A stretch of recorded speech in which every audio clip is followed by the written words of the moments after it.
Hello friends, welcome back once again. Friends, हमने पिछले class में आपको मेंडल के टर्मिनोलॉजी के बारे में बताया था कि कौन कौन से शब्द रूप होते हैं जिन शब्दों का इस्तेमाल आपको उनके जितने भी संकरण है, जितने भी क्रॉस है, उन क्रॉस में इस्तेमाल किए जाएंगे।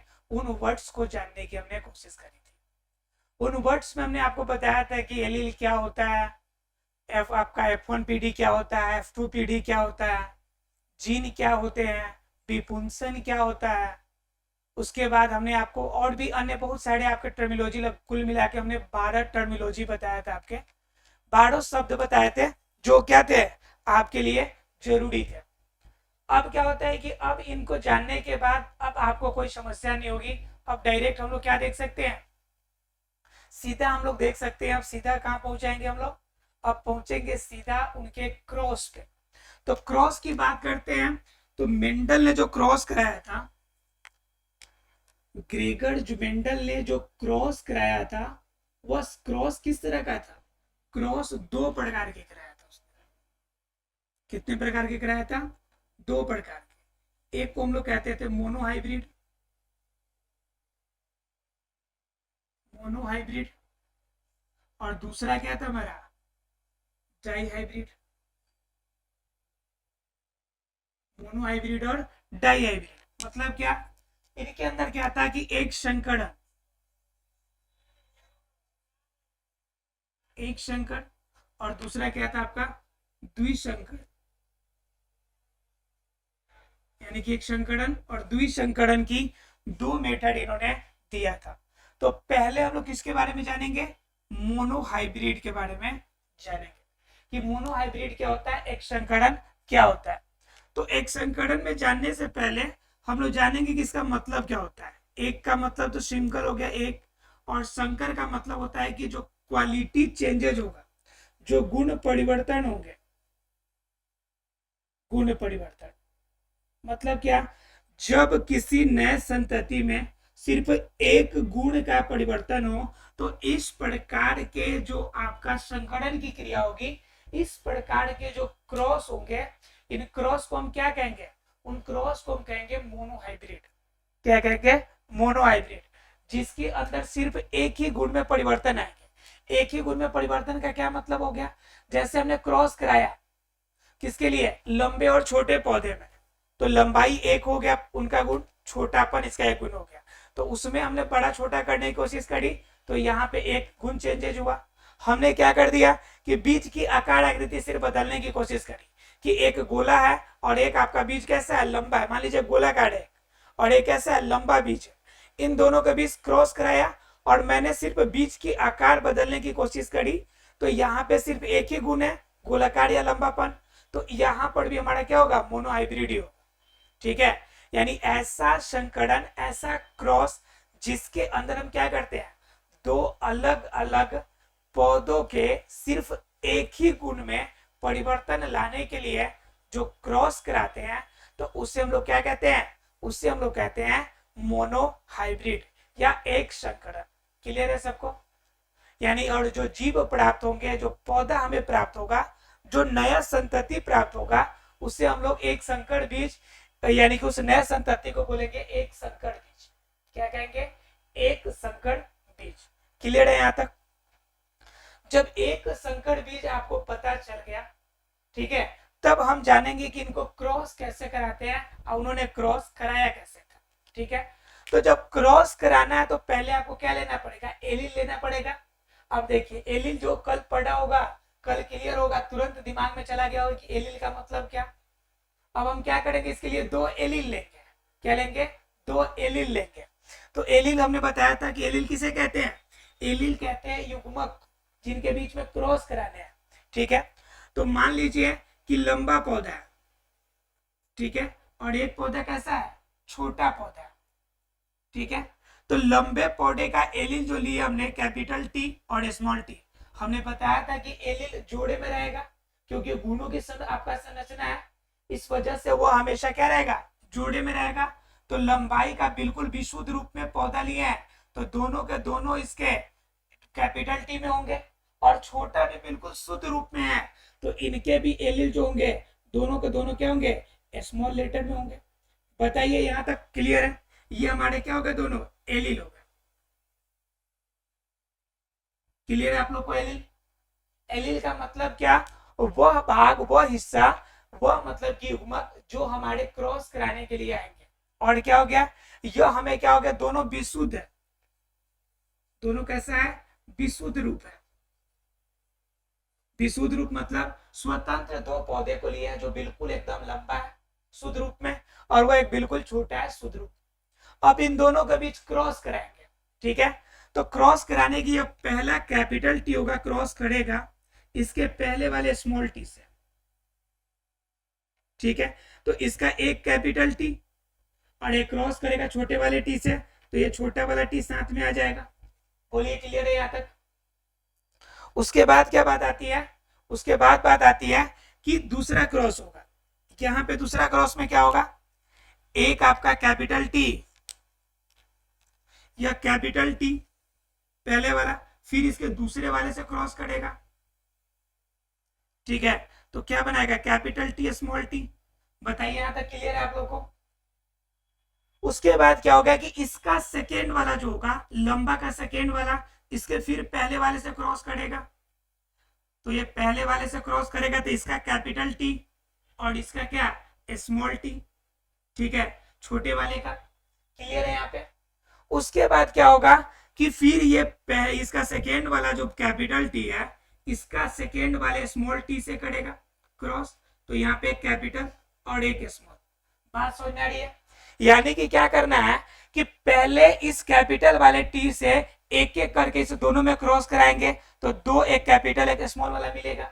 फिर इसको क्या करेंगे, इसको इन दोनों से एक एक बार इंडिविजुअल कराएंगे, तो एक कैपिटल टी एक स्मॉल टी, एक कैपिटल टी एक स्मॉल टी। बताइए यहाँ तक क्लियर है आप लोगों को?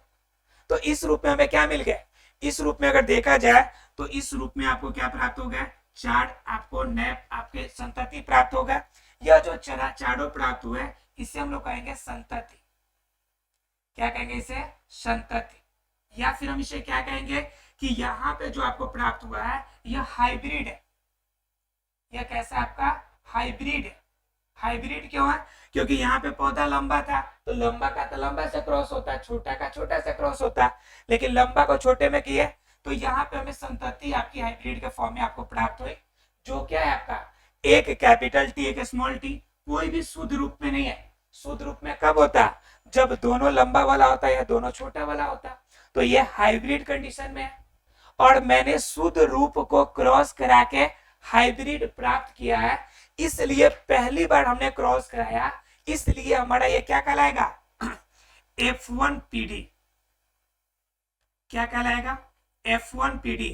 या फिर दूसरे शब्दों में कहें हम कि यह क्या होगा हमारा फर्स्ट जेनरेशन। First generation.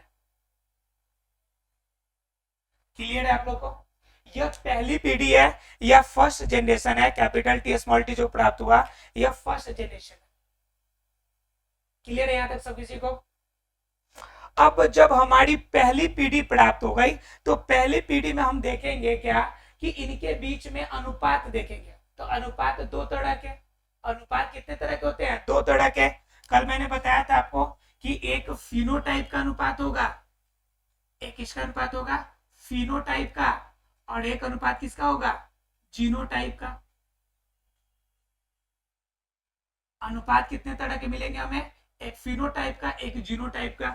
और फिनोटाइप जीनोटाइप दोनों कल मैंने बताया था, एक बाहरी गुण वाला और एक आंतरिक गुण वाला, ठीक है। अगर आपने को नहीं पता है तो आप कल की वीडियो देख सकते हैं आप क्लास।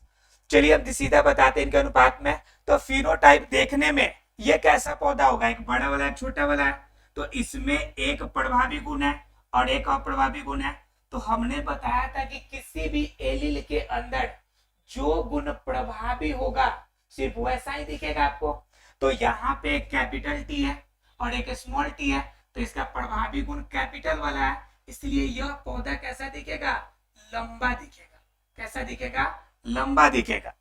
दूसरा देखिए कि दूसरा में कैपिटल टी स्मॉल टी है, तो यहाँ पे अनुपात में लिख कर लीजिए, एक कैपिटल टी और एक स्मॉल टी है, तो बताइए लंबा वाला है और ये छोटा वाला है, तो प्रभावी गुण कौन सा होगा? लंबा वाला। तो ये पौधा भी आपका कैसा दिखेगा? ऊपर से देखने पर लंबा दिखेगा।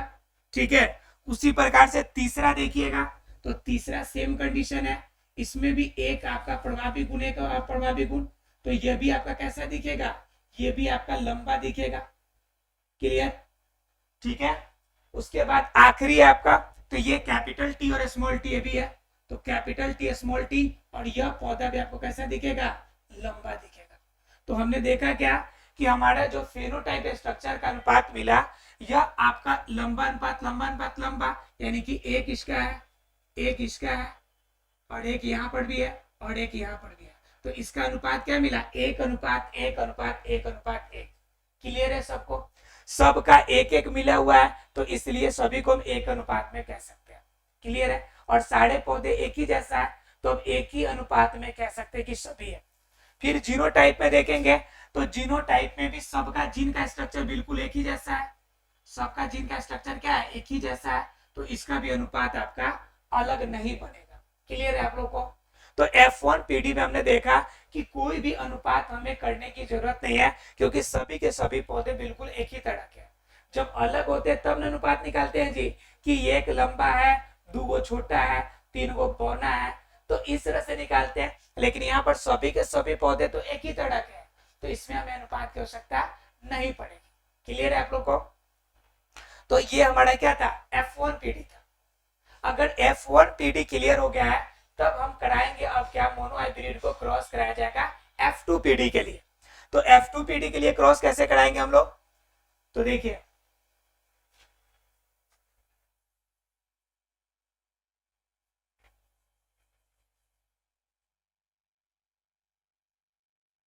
F2 PD के लिए कैसे क्रॉस कराएंगे?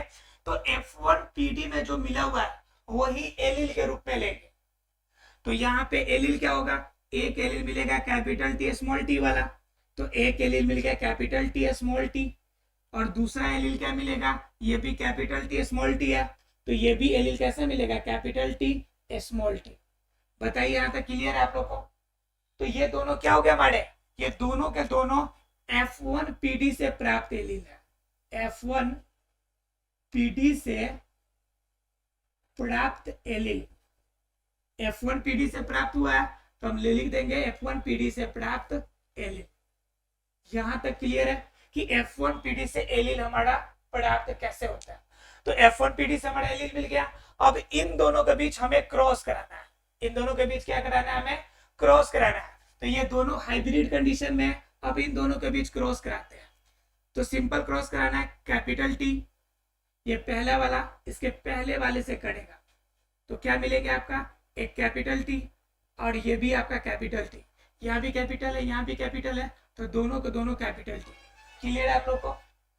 दूसरे क्रॉस की बात करें, तो दूसरा क्रॉस करेगा, फिर पहला वाला इसके दूसरे वाले से क्रॉस करेगा, तो यहाँ पे हमें क्या प्राप्त होगा? एक कैपिटल टी और एक आपका स्मॉल टी, क्योंकि यहाँ का कैपिटल और यहाँ का स्मॉल टी। क्लियर है आप लोग को? फिर तीसरा में देखेंगे, तो इसका सेकेंड वाला स्मॉल टी इसके पहले वाले कैपिटल से करेगा, तो वहां भी क्या मिलेगा हमें? एक कैपिटल टी और दूसरा एक स्मॉल टी। बोलिए क्लियर है यहाँ तक? उसके बाद क्या करेगा? लास्ट वाला क्रॉस करेगा, स्मॉल टी और स्मॉल टी, तो ये दोनों क्या होंगे? स्मॉल टी प्राप्त होंगे। तो यहाँ पे जो संतति प्राप्त होंगे वह क्या कहलाएंगे? F2 PD। ये कौन सी पीढ़ी होगी? F2 PD। मैंने बताया था कि जब F1 PD से प्राप्त एलिल आपस में जब क्रॉस करेंगे, तो जो एलिल हमें प्राप्त होगा उस एलिल को हम क्या कहेंगे? F2 PD कहेंगे। क्या कहेंगे उसे?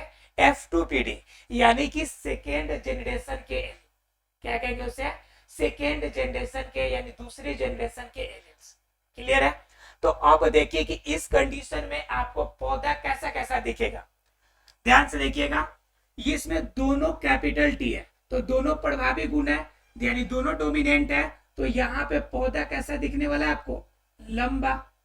क्लियर है आप लोग को? उसके बाद क्या है कि यहाँ पे देखेंगे तो एक कैपिटल एक स्मॉल है, तो यहाँ पे कैपिटल प्रभावी होगा, तो इस वजह से यह भी पौधा कैसा आपको दिखेगा? लंबा।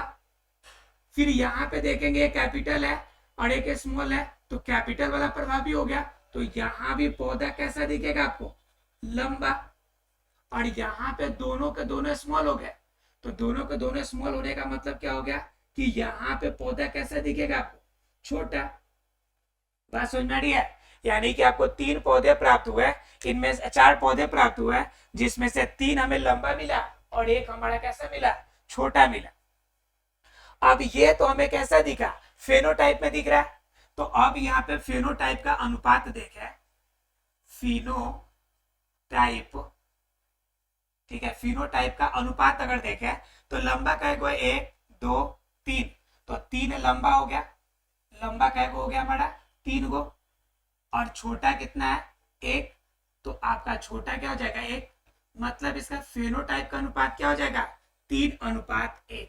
एग्जाम में सीधा ऑब्जेक्टिव क्वेश्चन आता है कि बताइए मोनोहाइब्रिड का फिनोटाइप का अनुपात कितना, तो 3:1। 3:1 क्यों, क्योंकि 3 गो लंबा दिख रहा है और एक छोटा दिख रहा है, तो तीनों लंबे वाले के लिए 3 और एक छोटे वाले के लिए 1, तो इनका फिनोटाइप का अनुपात कितना 3:1। कितना होगा 3:1 होगा। क्लियर है यहाँ तक सब किसी को? उसके बाद जब फिनोटाइप हो जाएगा तब इसकी दूसरी अनुपात की बात आती है, और दूसरी अनुपात क्या होती है आपकी जीनोटाइप। दूसरी कौन सी आती है, जीनोटाइप। तो जीनोटाइप में क्या मिलेगा, जीनोटाइप में देखेंगे कि जीनोटाइप का मतलब होता है कि जीन का स्ट्रक्चर, कल हमने बताया था आपका कि जीनोटाइप का मतलब क्या होता है, जीन के स्ट्रक्चर के हिसाब से जो क्वालिटी आपके अंदर आएगी या किसी जीव के अंदर आएगा तो वह उसका जीनोटाइप स्ट्रक्चर होगा। तो यहाँ पे कह रहा है कि जीनोटाइप का अनुपात निकालें, तो जीनोटाइप का अनुपात निकालेंगे तो देखेंगे जीन का स्ट्रक्चर कितने तरह का है। तो इसमें देखिए दोनों बड़ा वाला है, तो एक प्रकार का तो ये हो गया दोनों बड़ा वाला, ठीक है, तो एक ये हो गया अनुपात में। उसके बाद देखिए कि ये देखिए एक बड़ा एक छोटा, एक बड़ा एक छोटा, तो एक बड़ा एक छोटा वाला क्या है, 2 गो है, यानी कि ये एक बड़ा एक छोटा वाला 2 गो है। उसके बाद क्या इसमें क्या देखेंगे कि दोनों के दोनों छोटा वाला है, यानी टोटल कितने तरह के जीन स्ट्रक्चर हमें दिखाई पड़ रहे हैं जी, 3 तरह के। जीन का स्ट्रक्चर कितने प्रकार के दिख रहे हैं, 3 तरह के। 3 तरह के कैसे, यहाँ पर तो आपको देखने में 4 दिख रहे होंगे, लेकिन 4 नहीं, वास्तव में जीन का स्ट्रक्चर इसमें कितने तरह से अरेंज है, सिर्फ 3 तरह से। कैसे कि इसमें दोनों कैपिटल वाला टी है, तो एक प्रकार हो गया, तो यहाँ पे हमने एक प्रकार लिख दिया। फिर यहाँ पर देखिए एक बड़ा वाला और एक छोटा वाला, फिर एक बड़ा वाला एक छोटा वाला, तो दोनों तो एक ही जैसा जीन है कि नहीं जीन है। जब जीन दोनों एक जैसा है तो जीन स्ट्रक्चर ही तो हमें लिखना है, तो एक जीन का स्ट्रक्चर ये लिख दिया, एक बड़ा वाला एक छोटा वाला। उसके बाद एक जीन स्ट्रक्चर कैसा है कि दोनों छोटा वाला, यानी कि जीन स्ट्रक्चर टोटल कितने तरह के मिले हमें, 3 तरह के। यानी किसमें, इसमें क्या मिला, दोनों बड़ा वाला, एक बड़ा एक छोटा और दोनों छोटा। अब देखना है कि इनके अनुपात, तो देखना है कि दोनों बड़ा वाला कितना इसमें दिख रहा है, तो दोनों बड़ा वाला इसमें देखिए सिर्फ एक ही ना दिख रहा है आपको, तो एक इसका पहला अनुपात हो जाएगा 1। क्लियर है आप लोग को? उसके बाद क्या, आप देखना है कि बड़ा छोटा वाला कितना है, तो बड़ा टी छोटा टी, बड़ा टी छोटा टी, तो यहाँ पे पहला और ये दूसरा कितना हो गया 2 है, तो इसका अनुपात हो जाएगा 2। क्लियर? फिर देखना है कि दोनों छोटा वाला क्या है, तो सिर्फ 1 है, तो इसका अनुपात हो जाएगा 1। अर्थात क्या, इसका F2PD में मोनोहाइब्रिड का जीनोटाइप अगर अनुपात पूछेगा तो वो हो जाएगा 1:2:1। यह क्या हो जाएगा 1:2:1। तो ये क्या मिलेगा हमें, जीनोटाइप का स्ट्रक्चर। क्लियर आप लोग को? फेनोटाइप का अनुपात कितना होगा 3:1, और जीनोटाइप का क्या मिलेगा 1:2:1। क्लियर है यहाँ पे? तो इस तरह से हमने क्या कर लिया कि हमने आपके मोनोहाइब्रिड का क्रॉस कराया। मोनोहाइब्रिड के क्रॉस में कोई दिक्कत नहीं होगा आप लोग को कि विशुद्ध हमने लिया, विशुद्ध वाले का क्रॉस कराया, क्रॉस कराने के बाद एक बड़ा एक छोटा, एक बड़ा एक छोटा, इस तरह से हमें प्राप्त हुआ। यह संतति हमारा हाइब्रिड होगा, और ये देखने में सभी के सभी एक जैसे होंगे, क्योंकि हमने बताया था कि प्रभावी और अप्रभावी गुण, तो यहाँ पे आपका प्रभावी गुण सब में दिख रहा है, क्योंकि सभी के सभी लंबे होंगे। जीन में भी किसी प्रकार का परिवर्तन नहीं हो रहा है, तो सभी जीन एक ही तरह के होंगे, तो इनके अनुपात की हमें आवश्यकता नहीं पड़ती है। फिर F1PD के जो एलील प्राप्त होंगे, तो F1PD के एलील के साथ जब हम क्रॉस कराएंगे तो हमें क्या प्राप्त होगा, F2PD। F2PD में जो हाइब्रिड प्राप्त होगा, F2PD में जो हाइब्रिड प्राप्त होगा हमें, तो ये हाइब्रिड कितने प्राप्त होंगे, ये हमें 4 प्राप्त होंगे। तो इसमें क्या होगा, 3 को लंबा मिलेगा हमें और 1 छोटा मिलेगा। इस वजह से फेनोटाइप का अनुपात 3:1 और जीनोटाइप का अनुपात कितना होगा, 1:2:1, क्योंकि जीन का स्ट्रक्चर इसमें टोटल 3 तरह के हैं। क्लियर है यहाँ तक? अगर यहां तक आप लोग को क्लियर है तो कुछ इनके अब नियम को जानेंगे हम लोग। क्या जानेंगे हम लोग, इनके नियम को जानेंगे। ठीक है, इनके नियम में पहला नियम हम लोग जानेंगे प्रभाविकता का नियम। दिख रहा है आप लोग को, पहला नियम जानेंगे हम लोग प्रभाविकता का नियम। इन्हीं के आधार पे समझ में आएगा, जो क्रॉस कराया ना आपने, इसी के आधार पे समझ में आ जाएगा। प्रभाविकता का नाम इंग्लिश में हम लोग कहते हैं law of dominance. Law of dominance आपने सुना होगा ये नाम, लॉ ऑफ डोमिनेंस, प्रभाविकता का नियम। प्रभाविकता का नियम क्या कहता है कि जिस एलील में जो प्रभावी गुण होंगे, जो प्रभावी गुण हो, वही गुण हमें फेनोटाइप में देखने को मिलता है। फेनोटाइप में दिखता है। बात समझ में आ रही है? लॉ ऑफ डोमिनेंस क्या कहता है, यानी कि जिस एलील के अंदर, कोई भी एलील हो, जिस भी एलील के अंदर जो भी हमें प्रभावी गुण प्राप्त होगा, वही प्रभावी गुण हमें किसमें दिखेगा, फिनोटाइप में दिखेगा। और यही हमारा क्या कहलाता है, लॉ ऑफ डोमिनेंस कहलाता है। लॉ ऑफ डोमिनेंस का मतलब क्या हो गया कि यहाँ पे आपका कैपिटल टी स्मॉल टी है, तो यहाँ पे सिर्फ कैपिटल वाला का प्रभाव बाहरी रूप में दिख रहा है, इस वजह से यह लंबा दिख रहा है। यह किस नियम के आधार पे है, तो प्रभाविकता का नियम के आधार पे। इसमें एक बात और होती है कि प्रभावी गुण दिखेगा, पहला नंबर बात। दूसरा नंबर बात क्या होता है कि यहाँ पे अप्रभावी गुण के लक्षण नहीं दिखते। अप्रभावी गुण के लक्षण फेनोटाइप में नहीं दिखेगा, यानी बाहरी रूप में नहीं दिखेगा, फेनोटाइप में नहीं दिखता।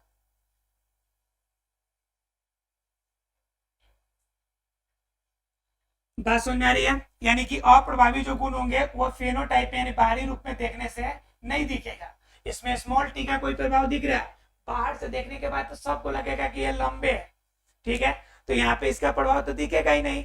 तो यहाँ पे क्या होगा कि सिर्फ प्रभावी गुण आपको फेनोटाइप में देखने को मिलेगा, लेकिन अप्रभावी गुण का कोई भी लक्षण आपको देखने को नहीं मिलेगा।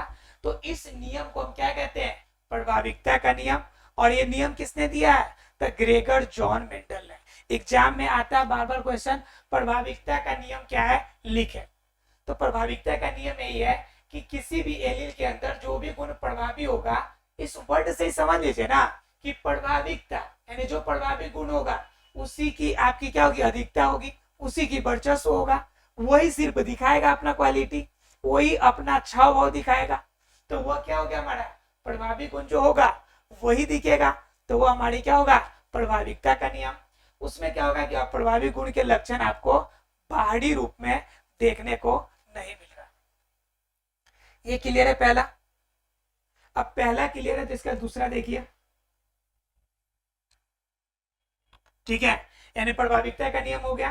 अब इसका दूसरा नियम जाना है पृथक्करण का नियम, ठीक है, या विसंयोजन का नियम। दो ही नियम अभी बताएंगे इसके लिए, उसके बाद डाई हाइब्रिड हम लोग पढ़ेंगे, तो फिर हम आपको बताएंगे पृथक्करण, या फिर सीधे शब्दों में क्या है, विसंयोजन का नियम। विसंयोजन का नियम, इसे इंग्लिश में कहते हैं लॉ ऑफ सेग्रीगेशन। इस इंग्लिश में क्या कहते हैं? Law of segregation.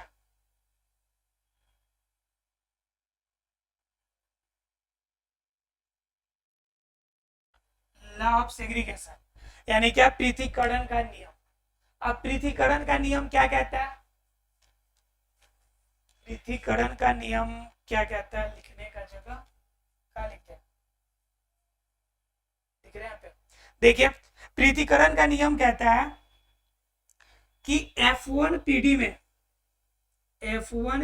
में प्राप्त